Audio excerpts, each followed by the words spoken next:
Hello दोस्तों, Rama mathematics classes में आपका स्वागत है। जैसे कि अगले वीडियो में हम बता चुके थे कि हम पढ़ेंगे संसदीय समिति, तब पढ़ेंगे क्या, संविधान का निर्माण।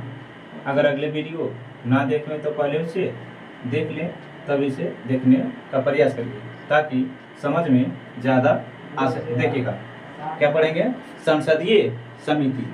संसदीय समिति में संविधान में जो है 8 बड़ी समितियां हैं। संविधान में क्या 8 बड़ी समितियां हैं और छोटी अनेक समितियां हैं, जो इसकी हम चर्चा करेंगे। आइए देखते हैं कि 8 वो ये बड़ी समिति कौन सी है।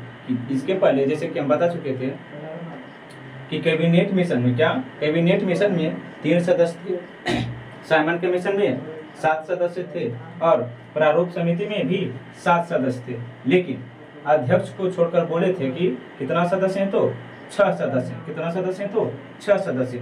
आज बता चुके थे कि प्रारूप समिति का अध्यक्ष डॉक्टर भीमराव अम्बेडकर हैं और प्रारूप समिति का गठन 29 अगस्त 1946 को किया गया था।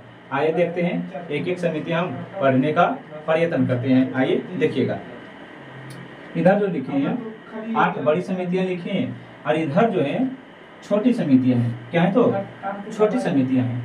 ये देखिएगा कुछ समिति हैं और उसके क्या है, अध्यक्ष हैं। ये समितियां हैं और क्या है, ये अध्यक्ष है। इसे कॉपी पर नोट कर लीजिएगा और 1 से 2 बार पढ़ने का प्रयत्न करेंगे। देखिएगा पहला जो है प्रारूप समिति। क्या है, प्रारूप समिति जो सबसे बड़ी समिति मानी जाती है। प्रारूप समिति है जो सबसे बड़ी समिति मानी जाती है। ये देखते हैं, प्रारूप समिति के अध्यक्ष पूछेंगे तो क्या होंगे, डॉक्टर भीमराव अम्बेडकर। प्रारूप समिति के अध्यक्ष क्या होंगे, तो डॉक्टर भीमराव अम्बेडकर। और क्या है, संघीय शक्ति समिति, संघीय शक्ति समिति और संघीय संविधान समिति।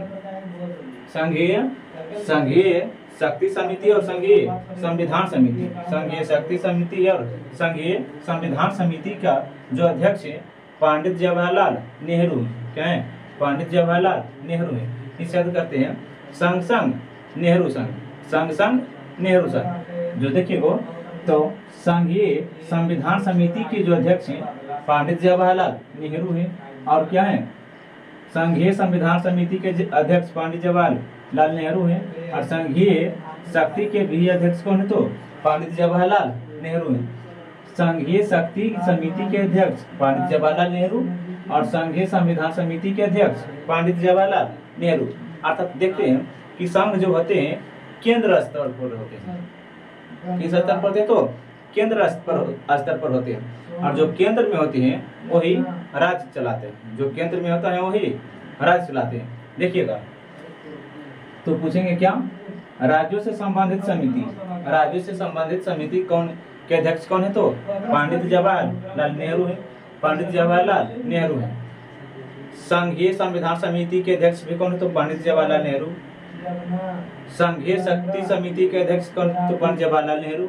और राज्यों से संबंधित समिति के अध्यक्ष कौन है, तो पंडित जवाहरलाल नेहरू है। जबकि प्रारूप समिति के अध्यक्ष कौन है, तो डॉक्टर भीमराव अम्बेडकर। आइए देखते हैं आगे क्या है। देखिएगा निर्माण एवं प्रक्रिया समिति। क्या है, निर्माण एवं प्रक्रिया समिति। निर्माण एवं प्रक्रिया समिति जो संविधान सभा के प्रथम अस्थायी अध्यक्ष चुने गए थे। जो संविधान सभा के प्रथम अस्थायी अध्यक्ष चुने गए थे वही संविधान सभा के प्रथम अध्यक्ष चुने गए थे, वही क्या है, निर्माण एवं प्रक्रिया समिति के अध्यक्ष हैं। निर्माण एवं प्रक्रिया समिति के अध्यक्ष कौन है, तो डॉक्टर राजेंद्र प्रसाद हैं। जबकि संचालन समिति के अध्यक्ष, निर्माण प्रक्रिया और संचालन समिति, निर्माण प्रक्रिया और संचालन समिति की अध्यक्ष कौन है, तो डॉक्टर राजेंद्र प्रसाद है। जो निर्माण करता है वही भी संचालन करता है। जो निर्माण करता है वही क्या करते हैं, तो संचालन करते हैं। और ये दोनों के पूछेंगे कि अध्यक्ष कौन है, तो डॉक्टर राजेंद्र प्रसाद। कौन है, तो डॉक्टर राजेंद्र प्रसाद।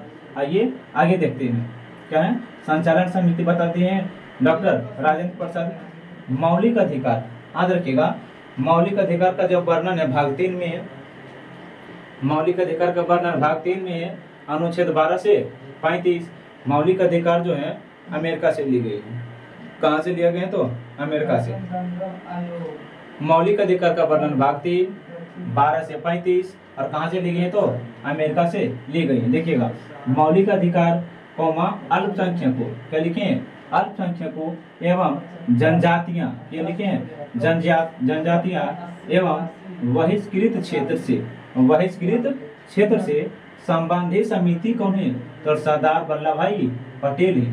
सरदार वल्लभ भाई पटेल है जो लौह पुरुष के नाम से भी जाने जाते हैं, देखिएगा मौलिक अधिकार अल्पसंख्यकों जनजाति बहिष्कृत क्षेत्र से संबंधित समिति के अध्यक्ष कौन है तो सरदार वल्लभ भाई पटेल है। आगे देखिएगा मौलिक अधिकार उप समिति पूछेंगे तो जेबी कृपलानी है। कौन है तो जेबी कृपलानी है। मौलिक अधिकार उप समिति पूछेंगे तो जेबी कृपलानी है। अल्पसंख्यक उप समिति पूछेंगे तो एच.सी. मुखर्जी है। जबकि राष्ट्रीय ध्वज समिति का भी अध्यक्ष कौन है तो डॉक्टर राजेंद्र प्रसाद हैं। देखिएगा आगे मिलेगा पढ़ने के लिए। देखिएगा प्रांतीय संविधान समिति के अध्यक्ष भी कौन है तो सरदार वल्लभ भाई पटेल है। कौन है तो सरदार वल्लभ भाई पटेल है।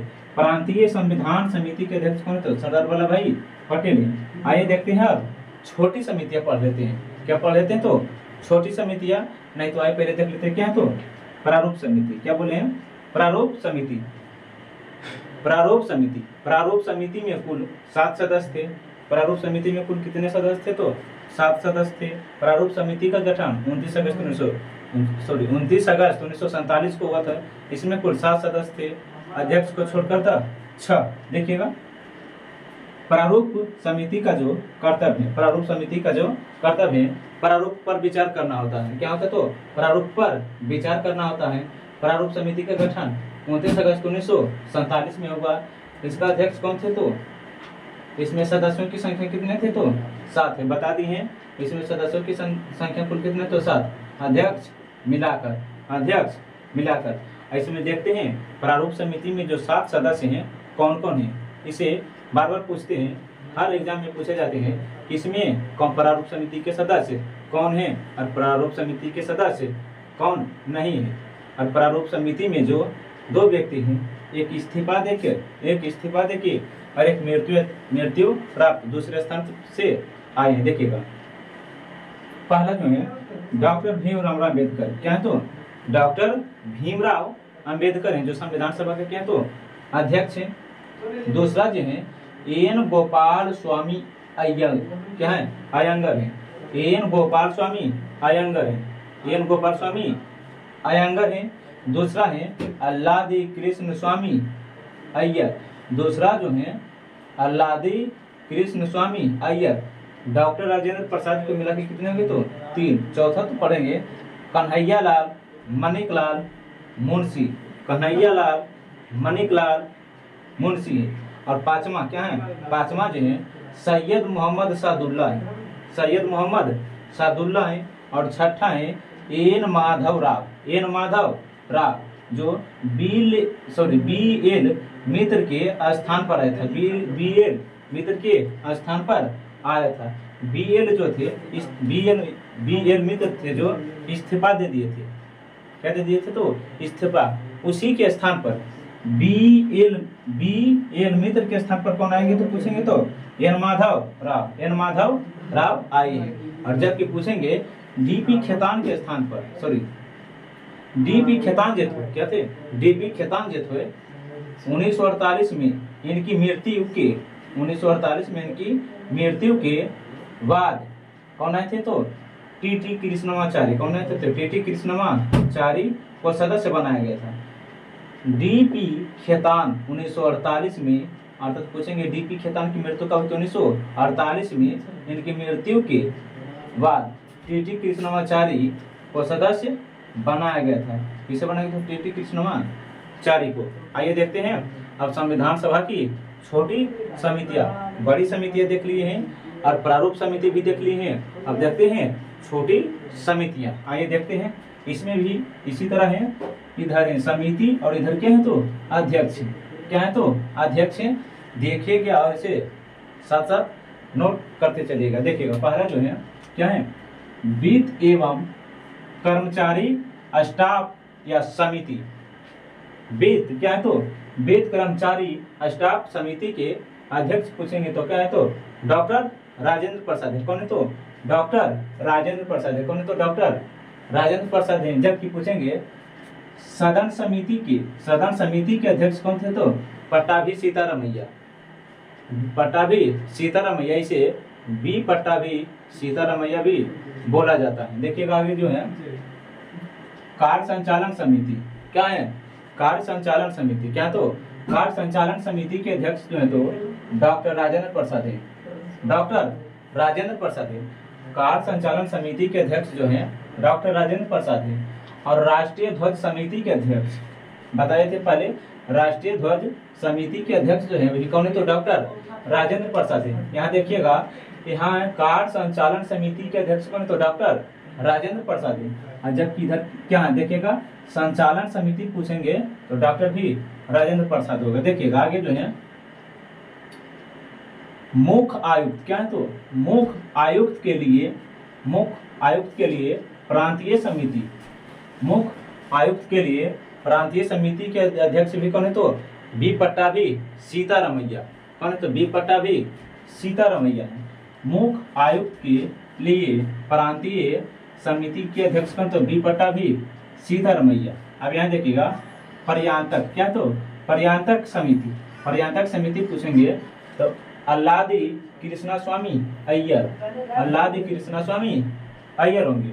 और क्या है सर्वोच्च न्यायालय। देखिएगा सर्वोच्च न्यायालय संबंधित समिति। सर्वोच्च न्यायालय का वर्णन जो है अनुच्छेद 32 में। सर्वोच्च न्यायालय का वर्णन जो है अनुच्छेद 32 में है। अनुच्छेद 32 को ही मैग्ना कार्टा क्या कहा जाता है। क्या कहा जाता है तो मैग्ना कार्टा। और भाग पूछेंगे तो भाग 3 को मैग्ना कार्टा कहा जाता है। देखिएगा नागरिकता। क्या तो नागरिकता संबंधित समिति। नागरिकता संबंधित समिति और सर्वोच्च न्यायालय संबंधित समिति पूछेंगे तो एस वर्धाचारी है। कौन है तो एस वर्धाचारी। कौन है तो एस वर्धाचारी है। सर्वोच्च न्यायालय और नागरिकता संबंधित समिति के अध्यक्ष कौन है तो एस वर्धाचारी। और ये जो है संविधान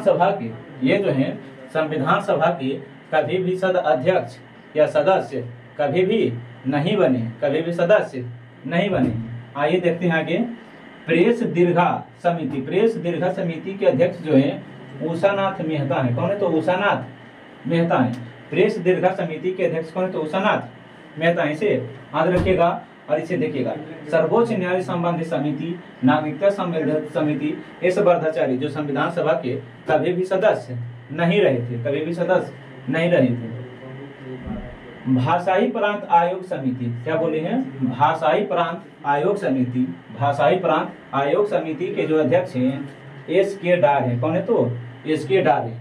एस के डार भी जो संविधान सभा के कभी भी सदस्य नहीं रहे हैं। और देखिएगा प्रारूप संविधान की जांच के लिए एक विशेष समिति के जो अध्यक्ष हैं पंडित जवाहरलाल नेहरू हैं। कौन है तो पंडित जवाहरलाल नेहरू हैं। देखिएगा संविधान सभा कार्य के लिए एक समिति के अध्यक्ष कौन है तो जीवी मालवंकर है। और पूछेंगे संघीय संविधान की वित्तीय प्रावधानों संबंधित समिति के अध्यक्ष कौन है तो नीलिन रंजन सरकार। ये भी संविधान सभा के कभी भी सदस्य नहीं रहे थे। देखिएगा प्रारूप से कुछ प्रश्न है अर्थात कुछ पॉइंट लिखे। देखिएगा पहला प्रारूप जो है फरवरी 1948 में प्रकाशित हुआ था। पहला प्रारूप फरवरी 1948 में प्रकाशित हुआ था। अगर पूछेंगे दूसरा प्रारूप तो अक्टूबर 1948 में प्रकाशित हुआ था। पहला प्रारूप फरवरी 1948 में प्रकाशित हुआ है और दूसरा प्रारूप है जो अक्टूबर 1948 में प्रकाशित हुआ है। देखिएगा, प्रारूप समिति अपना प्रारूप 6 माह से भी कम समय लिया है, 6 महीना से भी कम समय लिया है। लेकिन देखिएगा, कुल बैठक प्रारूप समिति में जो कुल बैठक हुए थे 141 हुए थे। कितना हुए थे? तो 141 हुए थे। आगे देखेंगे संविधान का निर्माण, क्या देखेंगे? तो संविधान का निर्माण आइए देखिए, आगे पढ़ेंगे क्या? तो संविधान का निर्माण। देखिए, संविधान सभा बनने में कुल कितना व्यय, समय, अनुच्छेद और अनुसूची, देखिएगा ये सभी बताए थे, लेकिन लिखते आए, देखिएगा मिटा रहे हैं इसे। ये जो बोले हैं साथ साथ कॉपी पर नोट करते चलिएगा, नहीं तो एक बार स्क्रीनशॉट मार के अपने कॉपी पर नोट कर लीजिएगा। देखिएगा, इसे स्क्रीनशॉट मार लीजिएगा, देखिए आगे पढ़ेंगे क्या? तो संविधान सभा का निर्माण। क्या पढ़ेंगे? तो संविधान सभा का निर्माण पढ़ेंगे। आइए देखिएगा,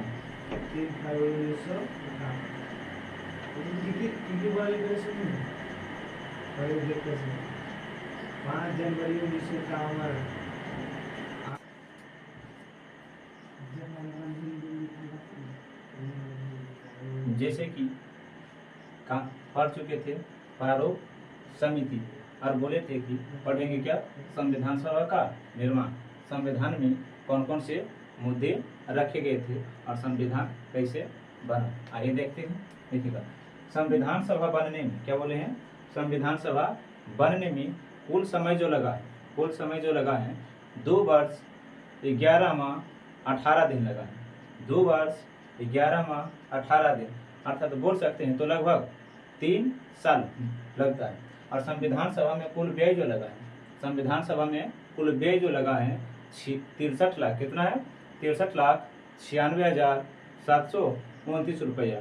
पूरा पूरी कह सकते हैं तो कितना? 64 लाख रुपया लगा है। देखिएगा, कुछ लिख दिए हैं, आइए उससे पढ़ते हैं। देखिएगा, समय जो लगा है संविधान का गठन में 2 वर्ष, क्या बोले हैं? 2 वर्ष 11 माह 18 दिन समय लगा है। जबकि सत्र संविधान सभा में कुल सत्र कितने हुए? तो 11। संविधान सभा में कुल सत्र कितने हुए? तो 11। लेकिन बैठक पूछेंगे तो कितना होगा? बैठक पूछेंगे तो अंतिम लगा के पूछेंगे तो कितना होगा? तो 12। कितना होगा? तो 12। संविधान सभा में 11 सत्र हुए हैं। कितना सत्र हुए? तो 11। लेकिन अंतिम लगाकर पूछेंगे तो कितना होगा? 12 होगा। कितना होगा? तो 12 होगा। और खर्च बोलेंगे रुपया, अर्थात व्यय, तो 63,96,729 रुपया। कह सकते तो कितना? 64 लाख लगा है। और प्रारूप पर विचार 114 दिन तक चला है। प्रारूप पर विचार कितना दिन तक चला? तो 114 दिनों तक चला है। हो सकता है इसके अगले वीडियो में कुछ त्रुटि है, उसे सुधार लीजिएगा। संविधान सभा में कुल कितने बैठ के प्रारूप लगा है? तो 114 है। देखिएगा, अब वाचन क्या बोले हैं? संविधान सभा में वाचन 3 हुए। संविधान सभा में वाचन कितने हुए? तो 3 हुए। संविधान सभा में वाचन कितने हुए? तो 3 हुए। देखिएगा, तैयार बोलेंगे संविधान सभा तैयार, अंगीकृत, अधिनियमित। संविधान सभा तैयार, अंगीकृत, अधिनियमित या आत्मार्पित कब हुए हैं? तो बोलेंगे 26 नवंबर 1949 को। 26 नवंबर 1949 को। और बोलेंगे संविधान दिवस कब मनाया जाता है? संविधान दिवस कब मनाया जाता है? तो 26 नवंबर। कब मनाया जाता है? तो 26 नवंबर को मनाया जाता है। और संविधान सभा का अंतिम बैठक, संविधान सभा का अंतिम बैठक जो हुआ है 24 जनवरी 1950 को हुआ है। संविधान सभा का अंतिम बैठक कब हुआ? तो 24 जनवरी 1950 को हुआ है। संविधान सभा का अंतिम बैठक 24 जनवरी 1950 को हुआ है। देखिएगा, आगे है। आप पूछेंगे संविधान लागू कब हुआ है? तो 26 जनवरी 1950 को। 26 जनवरी 1950 को। 26 जनवरी को हम क्या मनाते? तो गणतंत्रता दिवस मनाते हैं। क्या मनाते हैं? तो गणतंत्रता दिवस मनाते हैं। और संविधान सभा का प्रतीक मोहर क्या था? संविधान सभा का प्रतीक मोहर क्या था? तो हाथी था। क्या था? हाथी। और पूछता है भारत का धरोहर पशु, भारत का धरोहर पशु भी क्या है? तो हाथी है। भारत का धरोहर पशु क्या है? तो हाथी है। भारत का धरोहर पशु भी तो क्या है? हाथी है। और पूछेंगे संविधान सभा का सुल्लेख, संविधान सभा का सुल्लेख अंग्रेजी में किसने की? संविधान सभा का सुलेखन लेखा किसने? तो अंग्रेजी में प्रेम बिहारी नारायण राय ज्यादा। प्रेम बिहारी नारायण राय ज्यादा जो है अंग्रेजी में लिखा है, जबकि हिंदी में सुलेख बसंत कृष्ण वैद्य ने की थी। बसंत कृष्ण वैद्य ने की थी। पूछेंगे कि हिंदी में संविधान को सुलेखन किसने की थी? बसंत कृष्ण वैद्य ने की थी। और पेजों की सजावट, क्या? पेजों की सजावट, पेजों जो रहता है इस तरह जो पेज रहता है इसका सजावट किसने की? इस तरह जो रहता है इसका सजावट किसने की? तब क्या बोलेंगे? देखिएगा, पेजों की सजावट नंदलाल बोस एवं बीऊहर, क्या है? बीऊहर राय मनोहर सिन्हा। पेजों की सजावट नंदलाल बोस एवं बीऊहर राय मनोहर सिन्हा ने की थी। जबकि राष्ट्रमंडल की सदस्यता, याद रखिएगा, यहाँ से अधिकतर बार क्वेश्चन पूछते हैं। देखिएगा, राष्ट्रमंडल की सदस्यता मई 1949 में हुआ था। राष्ट्रमंडल की सदस्यता मई 1949 में हुआ था। राष्ट्रगान, क्या बोले हैं? राष्ट्रगान को कब अपनाया गया? तो 24 जनवरी 1950 को। राष्ट्रगान कब अपनाया गया? तो 24 जनवरी 1950 को अपनाया गया है। राष्ट्रीय ध्वज कब अपनाया गया? तो 22 जुलाई 1947 को ही अपना लिया गया था। राष्ट्रीय ध्वज 22 जुलाई 1947 को ही अपना लिया गया था। जबकि राष्ट्रीय गीत, क्या है? राष्ट्रीय गीत है 24 जनवरी 1950 को अपनाया गया था। राष्ट्रीय गीत 24 जनवरी 1950 को अपनाया गया था। प्रथम राष्ट्रपति का चयन 24 जनवरी 1950 को हुआ था। प्रथम राष्ट्रपति का चयन 24 जनवरी 1950। राष्ट्रगान 24 जनवरी 1950। राष्ट्रीय ध्वज 22 जुलाई 1947। राष्ट्रीय गीत पूछेंगे तो 24 जनवरी 1950। कितना होगा? 24 जनवरी 1950। आइए देखते हैं प्रस्तावना, क्या है? संविधान एक नजर में। संविधान देखिएगा, संविधान में एक प्रस्तावना है। कितना प्रस्तावना है? तो एक प्रस्तावना है।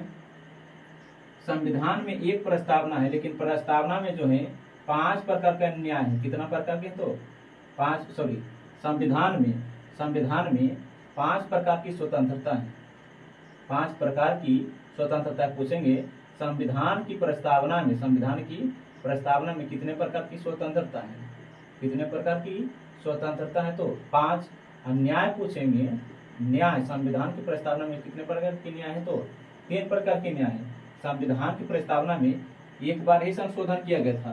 संविधान की प्रस्तावना में एक बार ही संशोधन किया गया था। 42वां संविधान संशोधन 1976। 42वां संविधान संशोधन 1976। इसे लघु संविधान भी कहा जाता है। इसे लघु संविधान कहा जाता है और इसे सबसे बड़ा संशोधन भी कहा जाता है। इसे सबसे बड़ा संशोधन भी कहा जाता है। इस संशोधन के तहत, इन संशोधन के तहत अनेक चीज जोड़े गए और अनेक चीज हटाए गए। देखिएगा, इसे पढ़ेंगे अगले वीडियो में। देखिएगा, 22 भाग पूछेंगे। संविधान में, मूल संविधान में कितने भाग हैं? तो 22 भाग हैं। मूल संविधान में कितने भाग हैं? तो 22 भाग हैं। और वर्तमान में पूछेंगे कितने भाग हैं? तो 25 भाग हैं। मूल संविधान में 22 भाग, वर्तमान में 25 भाग हैं। मूल संविधान में 395 अनुच्छेद हैं, लेकिन वर्तमान में पूछेंगे तो 448 है। कहीं कहीं 452 मिलेगा, तो 452 से भी अधिक है और संशोधन कर करके बढ़ाया गया है। आगे देखिएगा, मूल संविधान में 8 प्रकार की अनुसूचियां हैं। मूल संविधान में 8 प्रकार की अनुसूचियां हैं और वर्तमान में 12 अनुसूचियां हैं। वर्तमान में 12 अनुसूचियां हैं। अगले वीडियो में हम पढ़ेंगे संविधान सभा की आलोचना। क्या पढ़ेंगे? संविधान सभा की आलोचना। जैसे कि कोई व्यक्ति कहता है संविधान सभा उधार का संविधान है, ऐसे कुछ तरह की महत्वपूर्ण तथ्य देखेंगे। अगले वीडियो में क्या पढ़ेंगे? संविधान सभा की आलोचना। आज के लिए धन्यवाद।